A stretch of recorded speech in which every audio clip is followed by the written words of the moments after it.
Hi అండి. Happy Ugadi. Ugadi ఎలా జరుపుకుంటున్నారు? మీ ఫ్యామిలీతో మీరు హ్యాపీగా జరుపుకోవాలని మనస్ఫూర్తిగా కోరుకుంటున్నాను. రండి ఉగాది పచ్చడి చేసుకుందాం మా ఇంట్లో. చింతపండు పులుపు కోసం, ఉప్పు టేస్ట్ కోసం, మిరియాల పొడి కారం కోసం, వేప పువ్వు చేదు, మామిడికాయ వగరు, బెల్లం తీపి, షడ్రుచులు కలిపితే ఉగాది పచ్చడి చేసుకుందాం రండి.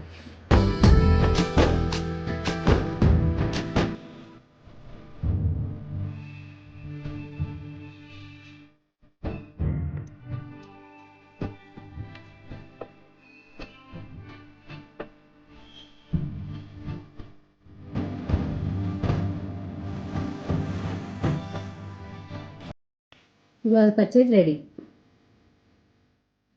ఉగాది పచ్చడి రెడీ అయిందండి. చివరిగా మీ అందరికీ హ్యాపీ ఉగాది.